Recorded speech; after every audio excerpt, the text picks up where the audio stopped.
umaga mga ka-explorer at araw nga ng linggo ngayon.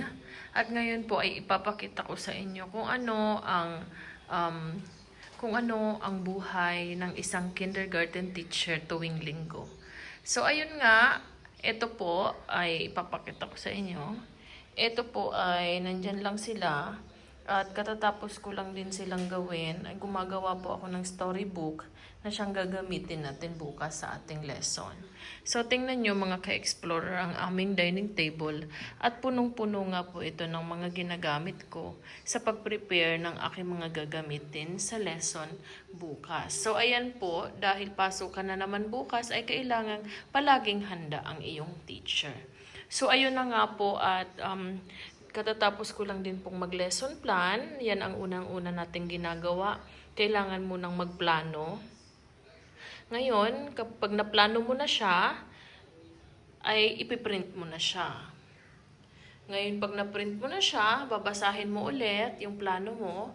At susunod nun ay kung alin yung pinakaunang gagamitin mo sa araw na yun, yun ang ipiprepare mo. So, sa amin, ang pinakaunang ginagawa ay mag-storytelling. So, ito ang ginagawa ko ngayon.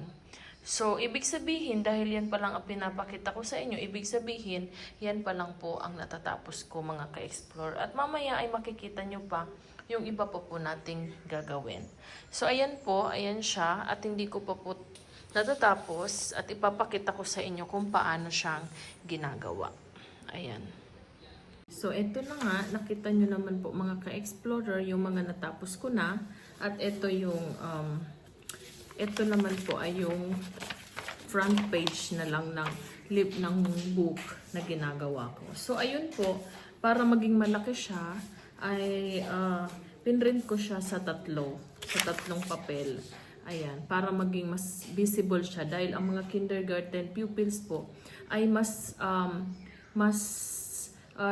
nakakatch yung attention nila kapag malaki yung mga pictures na ipapakita nyo sa kanila. So, ang ginagamit ko po dito na app sa paggawa nito po ay Excel lang po.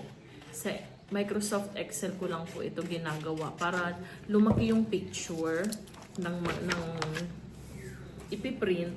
Tapos, yun, pag didikit-dikitin mo lang po sila hanggang sa mabuo sila.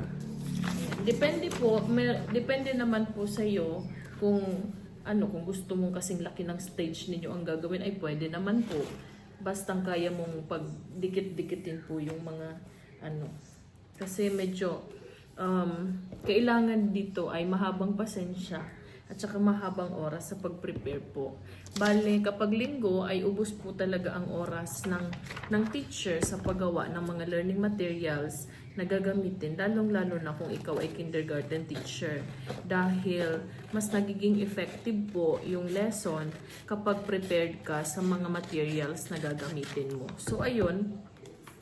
Yun nga ang sinasabi ko, una't una pa lang, dapat ay palaging handa tayo nang sa ganon ay hindi rin ay maging makabuluhan din yung araw ng mga bata.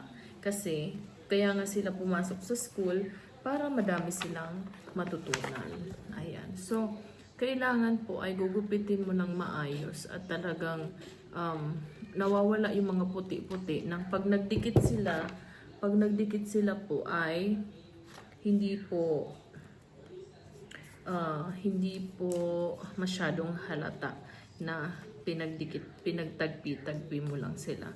Ayan. So, by the way, ito po pala ay kinuha ko na story sa YouTube. Inisnip ko lang siya. Inisnip ko and cut and paste para makagawa po ako ng isang big book.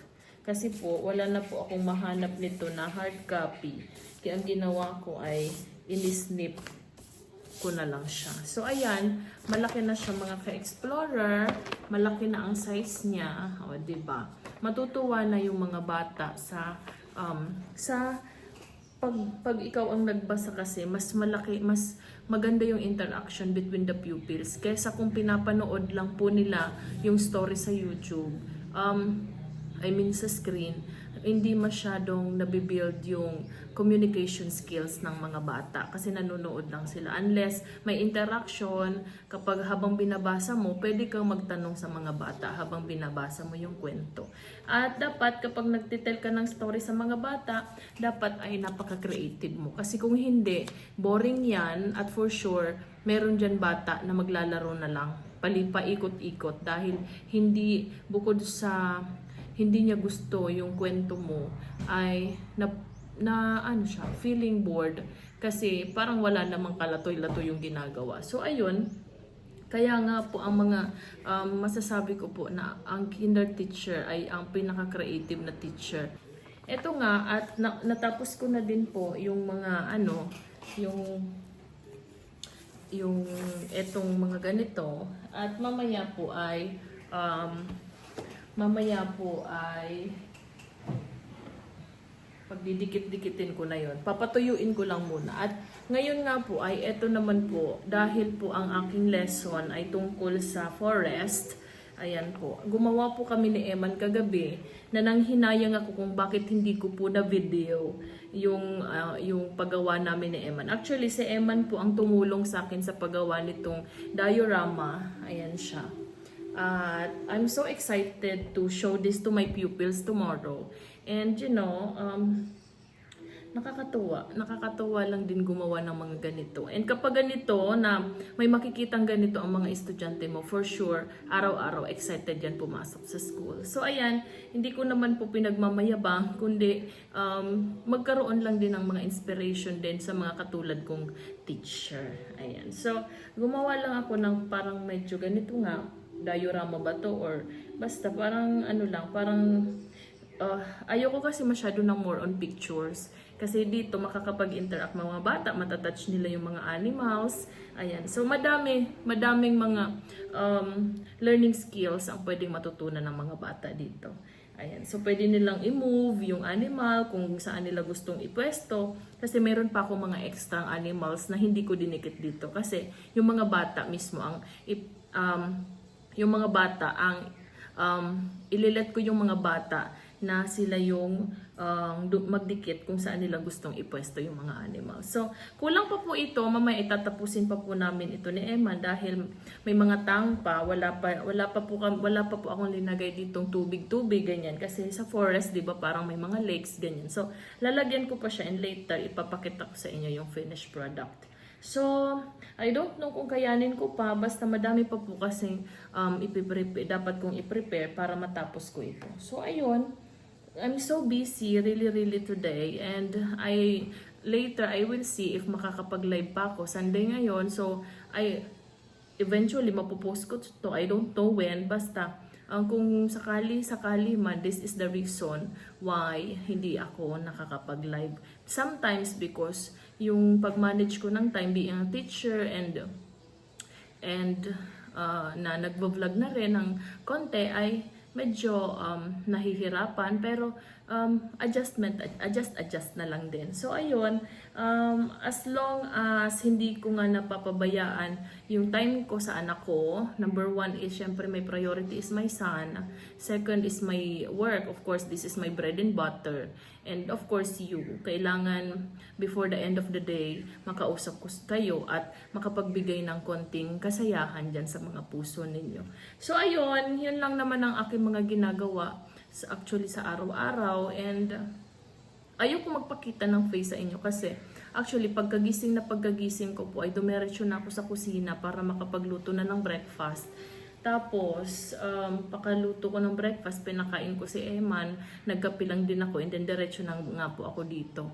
Kasi later ay meron pa po kaming simba. So, kailangan ko pong matapos ito bago magsimba, pero for sure matatapos ko ito gabing-gabi na. Siguro habang naka-live ako later ay baka hindi ko rin sure, bahala na. So ayun, tinitingnan ko ang oras, sa palagi ko naman ay matatapos ko naman lahat ng to sa tamang oras. So yung story, medyo yun yung, at saka ito ay yun yung pisahan namin ni Eman kagabi. So yun lang naman din ang mga mahahabang kailangan gawin. So ang next naman po na gagawin ay ang um, mga activities na ibibigay, mga worksheet na ibibigay sa mga bata. So halika, samahan niyo ako kung paano kung mga ginagawa ito.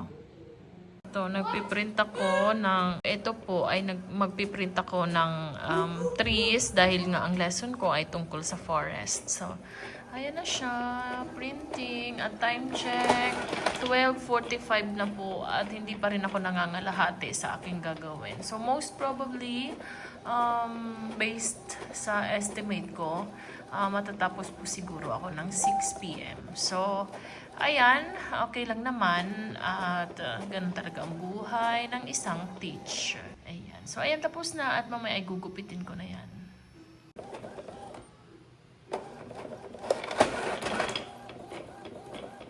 Here are the animals. And later I will cut this one and kasabay siya sa lesson ko. And ang magpipaste niya doon sa forest, yung mga pupils para merong, yun nga, meron nga interactions. And sana mag-enjoy ang mga babies ko tomorrow. And the monkey, the monkey, and the snake, and the bees. Oh my God, they are the forest animals in the Philippines. Yes, specific po yung lesson natin ngayon. Ito na nga mga ka-explorer at nagupit ko na sila. Ayan na sila. At pupils po ang magdidikit ng ganyan. Bahala sila kung saan nila ilalagay. So yan ay ginawa ko ay sample lang. Ayan, hindi naman yan nakadikit. Tiningnan ko lang kung tama yung yung sizes na ginawa ko. So sakto naman at proceed na tayo sa next nating gagawin. Ganda, di ba?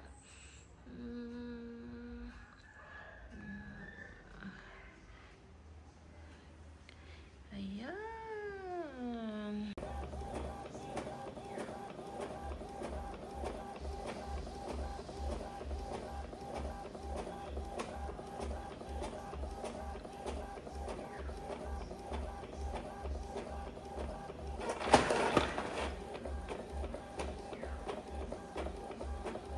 Jungle.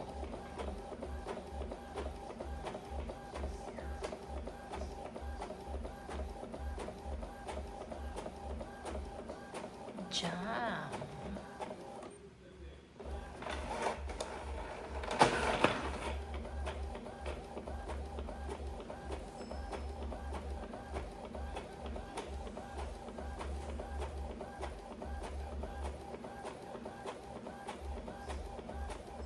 Jeep.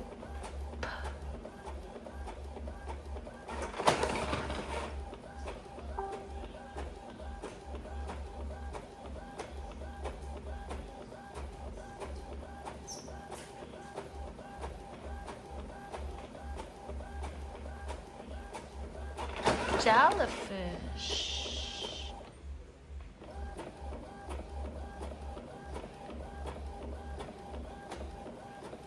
And I'll start with letter J. J. J.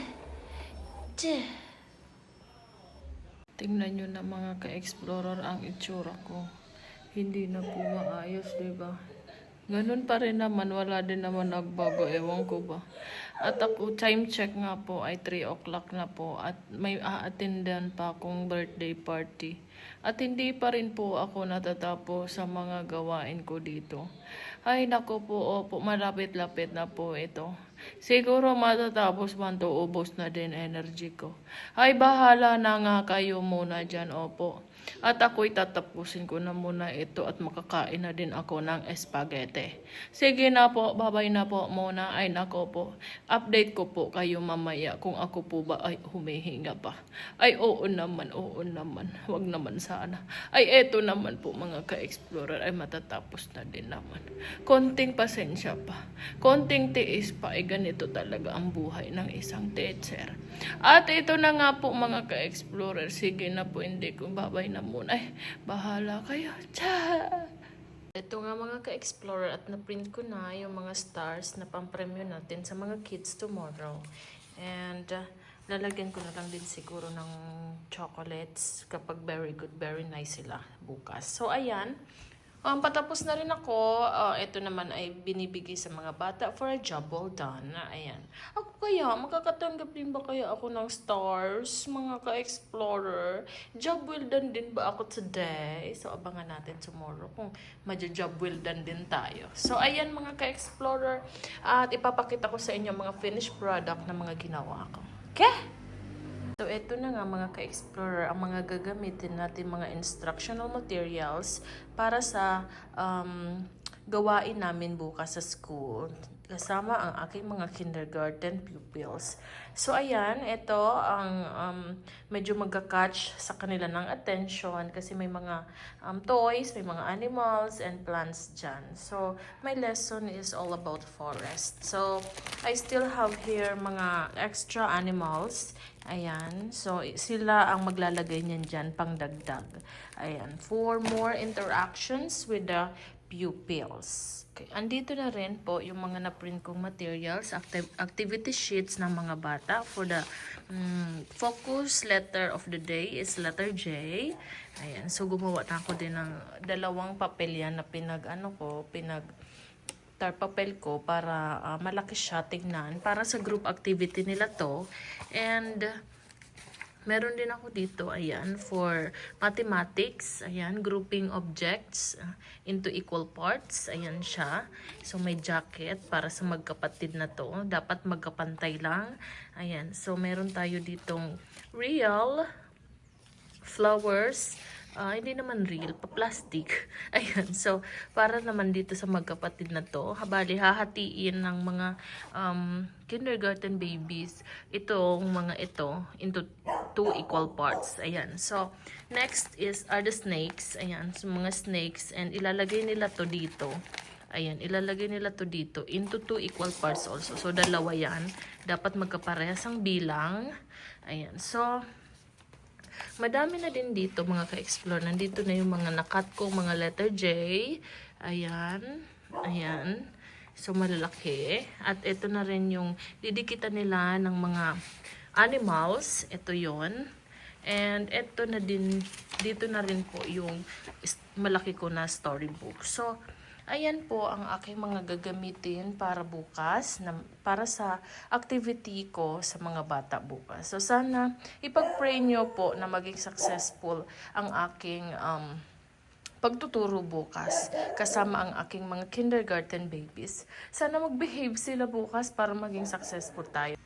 Okay, so ginagawa ko naman ito para mas madaming matutunan ng mga bata and yung interest nila is nakafocus magmula sa umpisa hanggang sa dulo ng lesson.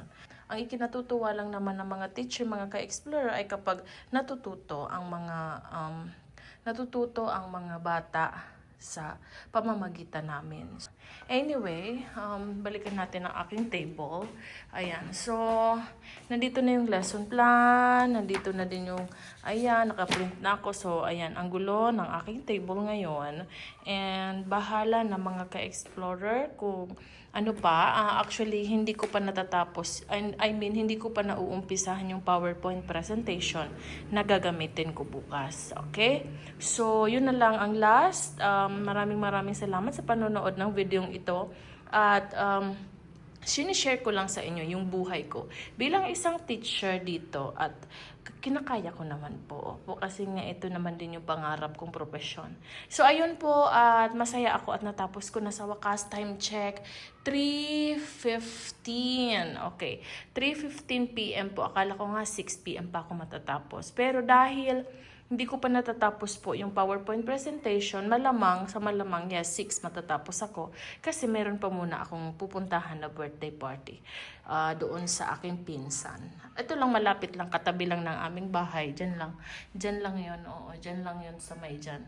Si Baby Gia, 4th birthday niya ngayon. So, ayun. Iwanan ko na muna tong ganito. Anyway, kami lang naman din ni Eman. Si Eman ay wala na dyan sa kwarto. At pinauna ko na kasama si Tita Abigail niya. At sabi ko susunod na lang ako. So ayun, hanggang dito naman muna po ang video na ito mga ka-explorer. Hanggang sa susunod po at ipapakita ko pa sa inyo kung ano ba ang buhay ko bilang isang guro at bilang isang ina, asawa, at lahat na bilang babae, ganon. So, yun po mga ka-explorer. Paalam! Bye-bye! Hanggang sa muli!